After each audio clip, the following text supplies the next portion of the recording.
ସ୍ୱାଧୀନତା ଦିବସ ପାଇଁ ଭାଷଣ। ପିଲାମାନଙ୍କ ପାଇଁ। ସମ୍ମାନନୀୟ ସଭାପତି ମହୋଦୟ, ପୂଜ୍ୟ ଗୁରୁଜନ ବୃନ୍ଦ, ଉପସ୍ଥିତ ମୋର ସାନ ବଡ଼ ଭାଇ ଭଉଣୀ ମାନେ, ଆଜି ଏହି ପବିତ୍ର ସ୍ୱାଧୀନତା ଦିବସରେ କିଛି କହିବାକୁ ଅନୁମତି ମିଳିଥିବାରୁ ମୁଁ ନିଜକୁ ଧନ୍ୟ ମନେ କରୁଅଛି।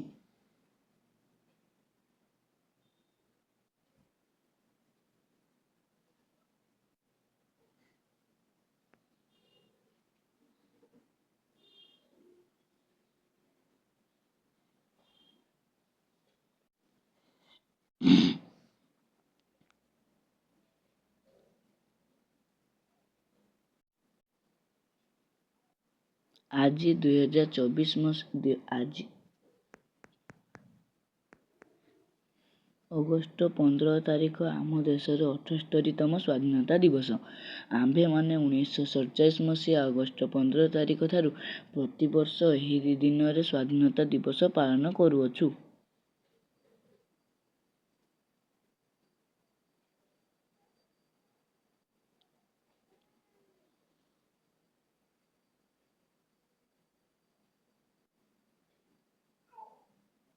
ଏହାର ଇତିହାସ କହିବାକୁ ଗଲେ ବହୁ ବର୍ଷ ପୂର୍ବେ ଆମ ଦେଶରେ ଏକତା ଅଭାବରେ ଶତ୍ରୁମାନେ ଆମ ଦେଶକୁ ଅଧିକାର କରିନେଲେ।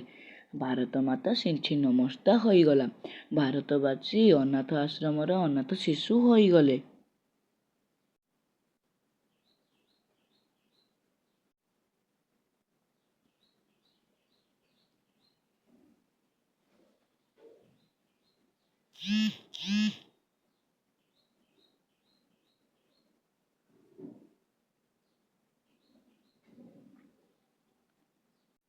ସିରାଜଦୌଲାଙ୍କ ଠାରୁ ଟିପୁ ସୁଲତାନ ପର୍ଯ୍ୟନ୍ତ, ଜୟୀରାଜଗୁରୁ ଠାରୁ ଲକ୍ଷ୍ମଣ ନାୟକଙ୍କ ପର୍ଯ୍ୟନ୍ତ ଦେଶ ପାଇଁ ପ୍ରାଣବଳି ଦେବାକୁ ପଛେଇ ନଥିଲେ।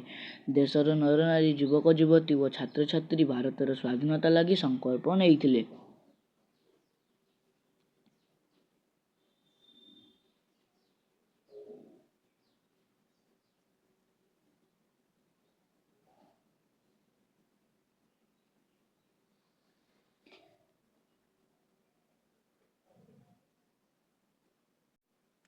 ଏହାପରେ ଲବଣ ସତ୍ୟାଗ୍ରହ ହେଲା, ଅସହଯୋଗ ଆନ୍ଦୋଳନ ହେଲା ଓ ମହାତ୍ମା ଗାନ୍ଧୀ ଅହିଂସା ନୀତି ଧାରଣ କଲେ। ସ୍ୱାଧୀନତା ସଂଗ୍ରାମୀ ସୁଭାଷ ଚନ୍ଦ୍ର ବୋଷ କହିଥିଲେ, ମୋତେ ରକ୍ତ ଦିଅ, ମୁଁ ତୁମକୁ ସ୍ୱାଧୀନତା ଦେବି।